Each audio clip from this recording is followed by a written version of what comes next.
وسلم على رسوله حليم كريم أمين حكيم رؤوف رحيم.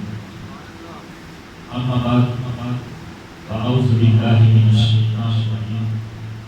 بسم الله الرحمن الرحيم. ولقد نصركم الله ببدر وأنتم أذلة فاتقوا الله لعلكم تشكرون. صدق الله مولانا العظيم. إن الله وملائكته يصلون على النبي يا أيها الذين آمنوا صلوا عليه وسلموا تسليما. الصلاة والسلام عليك يا سيدي يا رسول الله وعلى آلك وأصحابك يا سيدي يا حبيب الله. الصلاة والسلام عليك يا سيدي يا نور الله وعلى آلك وأصحابك يا سيدي يا محمد رسول الله صلی اللہ علیہ وسلم. سب سے پہلے اس ذات باری تعالیٰ کا آمدید لاقدار اور بے پایا لطف و کرم اور احسان کہ اس نے آج ہمیں ایک مرتبہ پھر رمضان المبارک کی اس مقدس اور رحمتوں اور برکتوں والے مہینے میں اکٹھے ہو کر نماز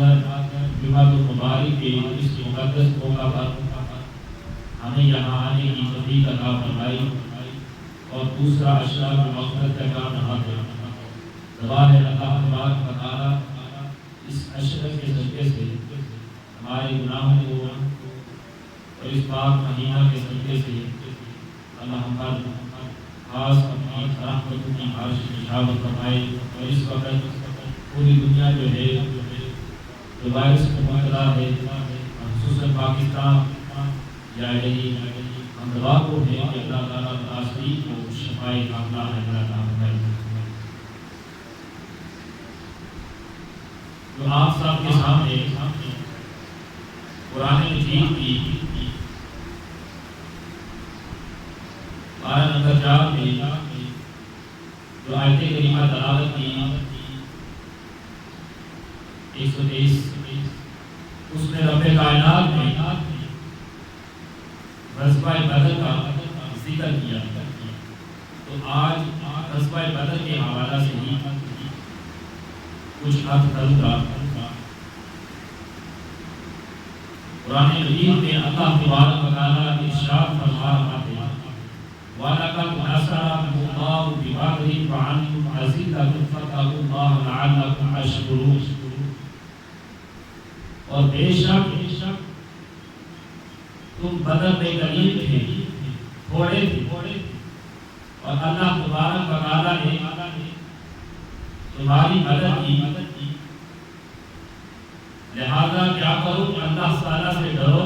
کہ ہی تم شکر گزار ہو. چونکہ مسلمانوں پر مشرکین مکہ کی جانب سے آئے روز طرح طرح کے ظلم و ستم تکالیف مسلمانوں کو مشرکین مکہ کی جانب سے دی جاتی تھی اور یہ سلسلہ کنٹینیو رہا ہجرت کے دوسرے سال تک. تو صحابہ کرام حضور علیہ السلام کی بارگاہ میں پیش ہوئے عرض کی کہ یا رسول اللہ صلی اللہ علیہ وسلم آپ ہمیں جنگ کی اجازت دیجیے تاکہ ہم ان کفار کا مقابلہ کریں.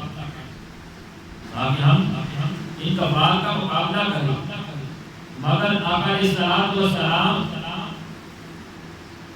یہ منع فرما دیتے یہ بات کہہ کر کہ ابھی اسی باری تعالیٰ کا رب ذوالجلال کا حکم نہیں آیا کہ آپ کو اجازت دی جائے. لیکن جب ہجرت کے دوسرے سال کی تشدد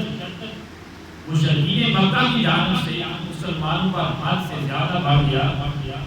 تو پھر اللہ تبارک و تعالیٰ کی جانب سے بھی حکم جاری ہوا اور جہاد اور جنگ کی اجازت دی گئی. قرآن مجید میں اللہ تبارک و تعالیٰ ارشاد فرماتا ہے الذين يقاتلون بأنهم أذن للذين يقاتلون بأنهم وإن الله على نصرهم لقدير أذن للذين يقاتلون بأنهم ظلموا وإن الله على نصرهم لقدير پروانگی عطا کی گئی انہیں ان کو جن سے کافر لڑتے ہیں اس بنا پر کہ ان کے ساتھ ظلم ہوا اور بے شک اللہ تبارک و تعالیٰ ان کی مدد کرنے پر ضرور قادر ہے۔ اب حالات غزوہ بدر غزوہ اس جنگ کو کہتے ہیں غزوہ اس جنگ کو کہتے ہیں جس میں آقا علیہ السلام نے بنفس نفیس خود شرکت کی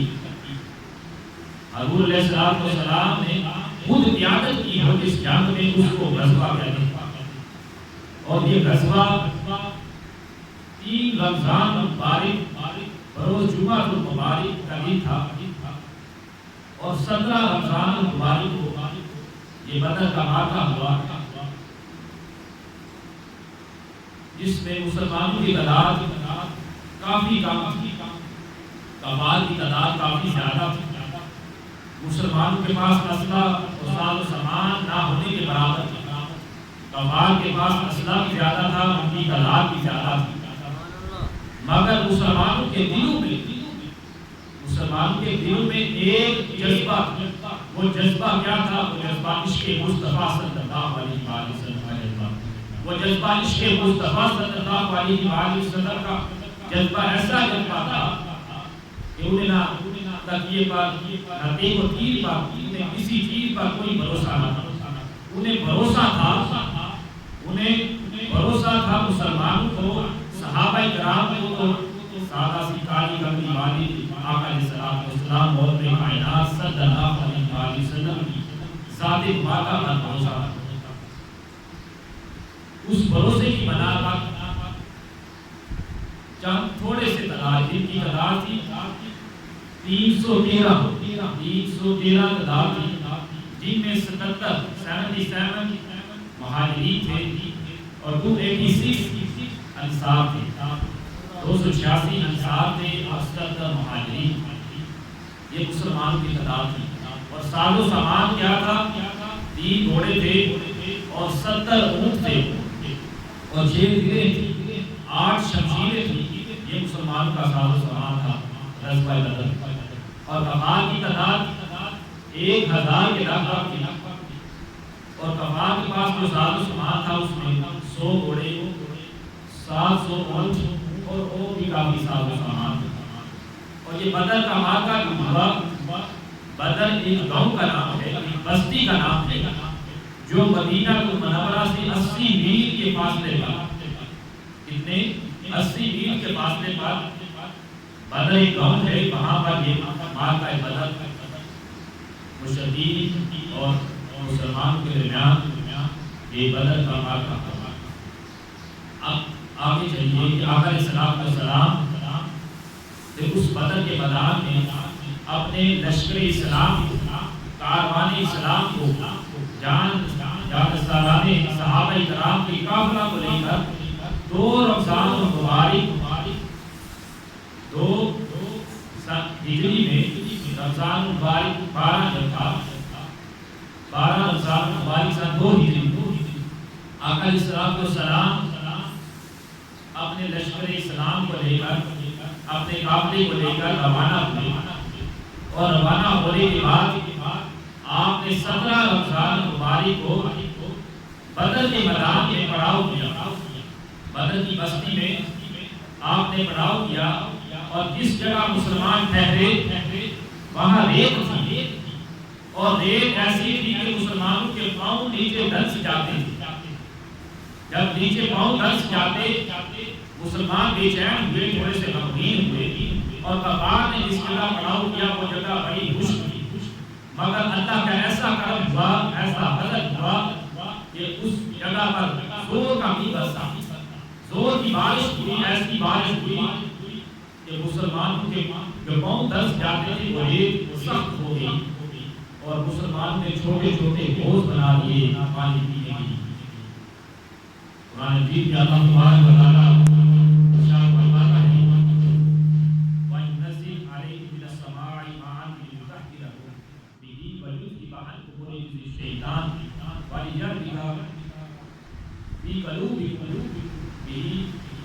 وَيُثَبِّتُ بِهِ الْأَقْدَامَ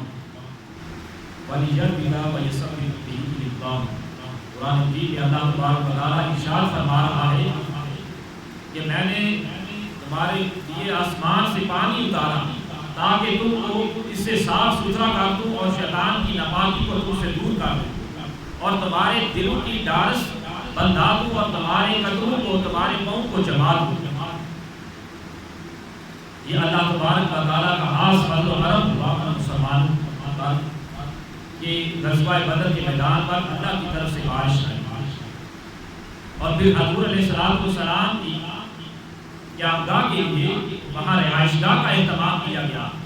حضرت سعد بن معاذ رضی اللہ تعالیٰ فرماتے ہیں ہم نے پھر حضور علیہ السلام کے لیے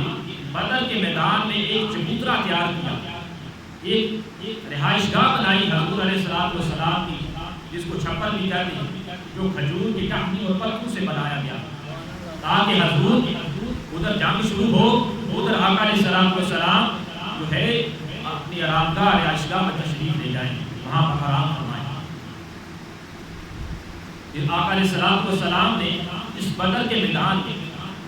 خود مقتدین کفار کی نشاندہی کی اور ہاتھوں سے بتلایا، انگشت مبارک صلی اللہ علیہ وسلم سے اشارہ کر کے بتلا دیا کہ فلاں کافر فلاں جگہ پر مرے گا، اس کے قتل کا مقام یہاں ہوگا، اس کا نام یہ ہے، حتیٰ کہ آپ نے 70 مشرکین مکہ کے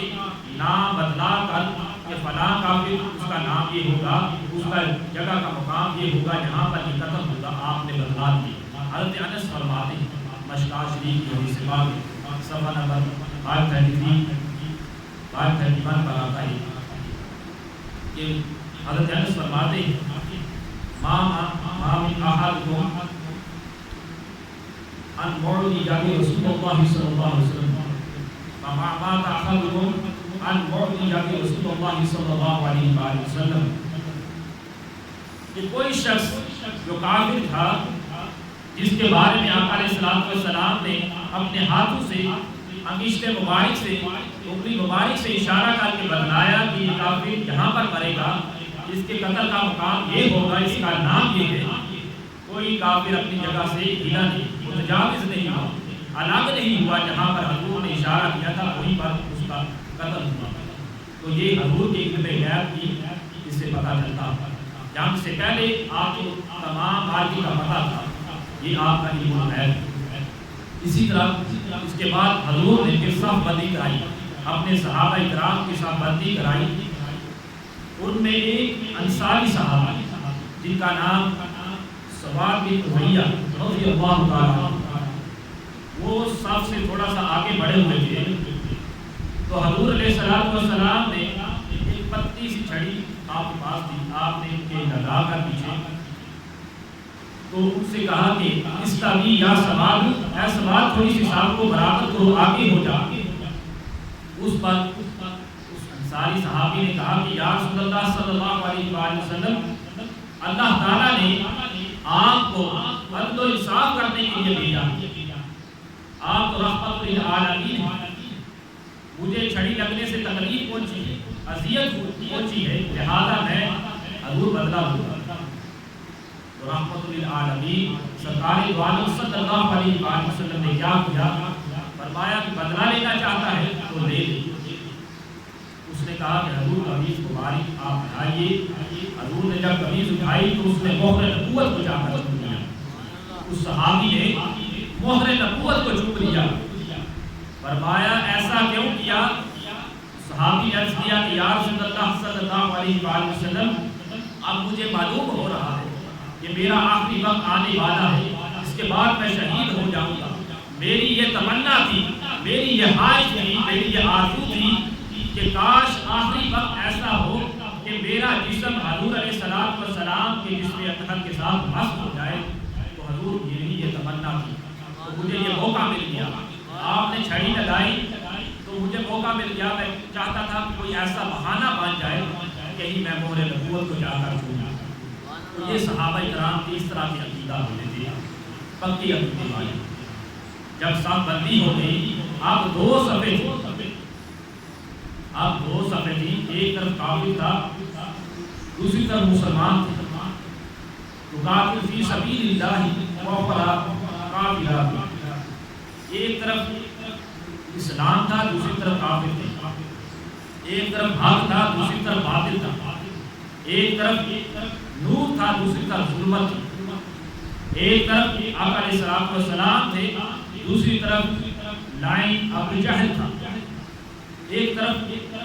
تعداد کثرت تھی، ایک طرف وحدت تھی، ایک طرف دیکھے جفا پر انحصار تھا، دوسری جانب جو ہے وہ سجدہ خدا اور ذکر خدا پر انحصار تھا۔ جب وہ انحصار کے ساتھ عرض کر رہا ہوں، جب معرکہ بدر اس کا آغاز ہوا، وہ انسان کی بڑی لڑائی تھی، جنگ تھی، حضرت ابوبکر صدیق کے مقابلہ میں ان کے بیٹے عبد الرحمن نکلے، حضرت عمر فاروق رضی اللہ تعالیٰ عنہ کے مقابلے میں آپ کے ماموں نکلے، اور حضرت امیر حمزہ نے ولید کے مقابلے میں نکلے، اور پھر یہ سلسلہ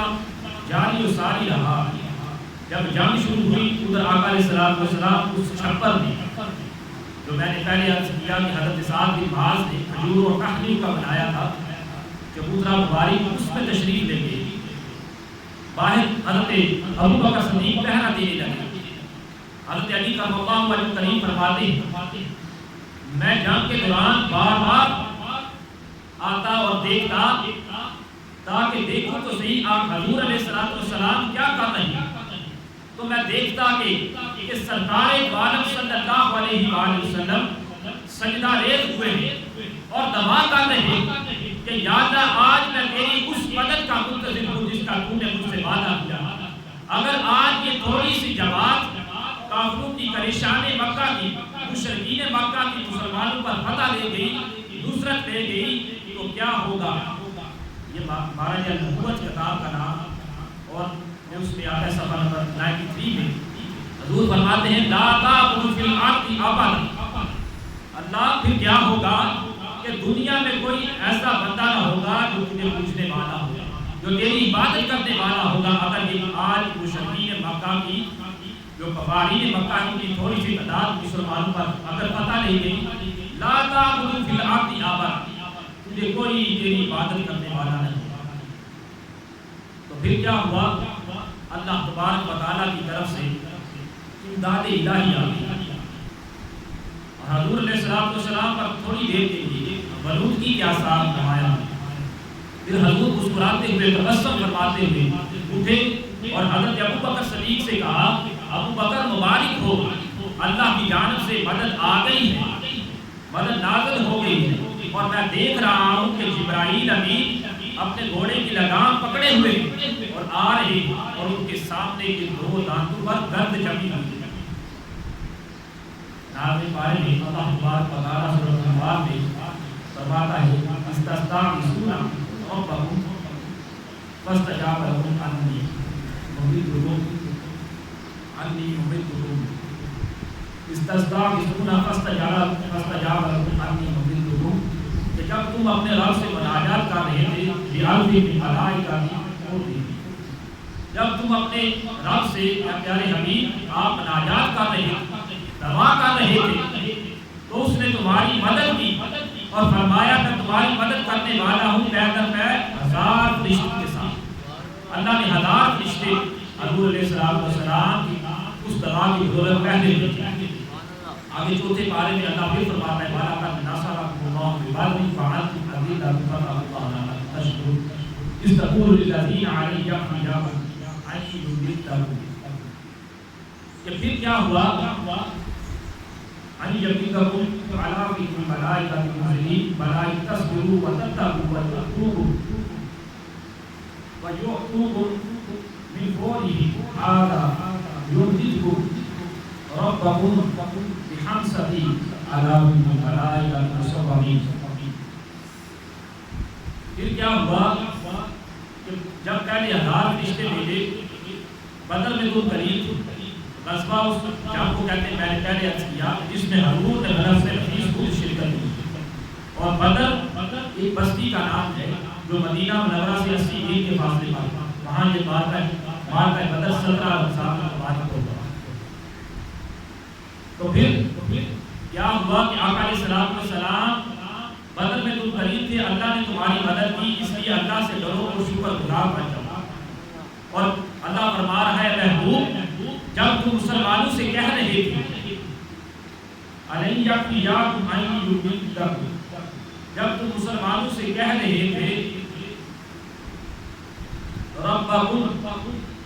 کہ اپنے رب پر بھروسہ رکھو وہ تمہاری مدد کرے گا، بِأَلْفٍ مِّن مَلَائِکَةٍ منزلین 3000 فرشتوں کے ساتھ مدد۔ پھر اس کے بعد اگر کفار تم پر ایک دم ٹوٹ پڑے، ایک دم حملہ آور ہو جائیں اور تم پر برتری حاصل کرنا چاہیں، تم کو شکست دینا چاہیں، تم پر آ پڑے، تم پر حملہ آور ہو جائیں، تو پھر کیا ہوگا؟ اللہ تمہاری مدد کرے گا 5000 فرشتوں کے ساتھ کوئی نشان زدہ۔ اللہ کی وعدے کے مطابق پہلے 1000 فرشتے آئے، دوسری وعدے کے مطابق دوسرے وعدے کے مطابق 3000 کی 5000 فرشتے آئے۔ مہاراجہ نبوت کا باب صفحہ نمبر 95 حضرت علی فرماتے ہیں کہ جنگ جاری ہے، کیا دیکھتا ہوں ایک بڑی تیز ہوا چلتی، اس کے بعد دوسری تیز ہوا چلی، پھر تیسری تیز ہوا چلی، تو پتہ چلا کہ پہلی دفعہ حضرت جبرائیل اس اللہ کی جانب سے امداد الہی جو آئی 1000 فرشتوں کے ساتھ بدر کے میدان میں مسلمانوں کی مدد کرنے کے لیے نازل ہوئی، اور پھر دوسری ہوا جو چلی تھی حضرت میکائیل 3000 فرشتوں کے ساتھ مدد کے لیے آئے، اور تیسری ہوا جو چلی تھی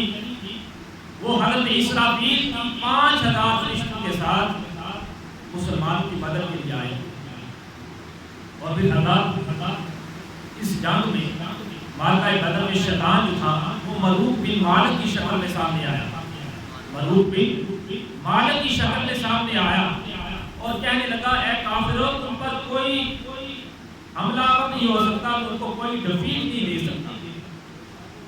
تمہیں کوئی شکست نہیں دے سکتا۔ لیکن جب اس نے ملائکہ کو آتے دیکھا تو بہت بڑا جو میں دیکھتا ہوں میں تم سے بیدار ہوں، جو میں دیکھتا ہوں وہ تم نہیں دیکھتے۔ حارث بن حشام جو تھا اس نے سمجھا یہ سراقہ، اس پر حملہ آور ہو گیا اور شیطان نے اس کے سینے پر پنجہ مارا، وہ نیچے گر گیا اور شیطان وہ دریا کی جانب آ گیا۔ رسول پاک فرماتے ہیں اللہ تبارک و تعالی فلما ترى الفئتان نكص على عقبه وقال إني بريء منكم إني ما ترون إني أخاف الله والله شديد العقاب۔ کہ جب دو فوجیں آپس میں لڑ رہی تھی، بھیڑ رہی تھی، ان کے ساتھ ایک طرف مسلمان تھے دوسری طرف کافر تھے، تو شیطان بولا میں تم سے بیزار ہوں، میں جو دیکھتا ہوں وہ تم نہیں دیکھتے، میں اس رب ذوالجلال کی ذات سے ڈرتا ہوں کیونکہ اس کا عذاب ہے اللہ شدید العقاب، اس کا عذاب بڑا ہی سخت ہے، بڑا ہی غلیظ کرنے والا ہے، بڑا ہی پکڑنے والا ہے، میں اس سے ڈرتا ہوں۔ آپ کی حضرت ابن عباس روایت کرتے ہیں ایک انصاری صحابی جو تھے وہ ایک کافر کو قتل کرنے کے لیے جا رہے تھے، کیا دیکھتے ہیں ان کو آواز آتی ہے گھوڑے مارنے کی، سوار کے چلنے کی، جو کہہ رہا ہے آگے بڑھ۔ جو تھا حضرت جبرائیل امین علیہ السلام کے گھوڑے کا نام، اس نے دیکھا انصاری صحابی نے جو کافر جس کو قتل کرنے جا رہا تھا اس کے سامنے گرا پڑا ہوا تھا، اس کا منہ پھٹا ہوا تھا، گردن ٹوٹی ہوئی تھی۔ اس نے سارا ماجرا سارا قصہ آقا علیہ السلام کو بتایا۔ حضور نے فرمایا یہ اللہ کی جانب سے مدد ہے، جو فرشتے نازل کیے اس کی جانب سے یہ مدد نازل کی گئی کہ تمہارے جانے سے پہلے اللہ تبارک و تعالیٰ نے اس کا خاتمہ کر دیا۔ اس کا تو بدر کے میدان میں مسلمانوں کی یہ مدد نازل ہوئی، اللہ تبارک و تعالیٰ کی جانب سے فرشتوں کی مدد ہوئی اور مسلمانوں کو کامیابی کامرانی اور فتح نصیب ہوئی۔ آپ گمسان کی جنگ انتصار کے ساتھ بتا رہا ہوں، حضرت ابو بکر صدیق رضی اللہ تعالیٰ عنہ آپ کے مقابلہ میں آپ کے بیٹے عبد الرحمن نکلے اور حضرت عمر فاروق کی تلوار اپنے ماموں کے خون سے رنگین ہوئی، اور حضرت علی علیہ السلام نے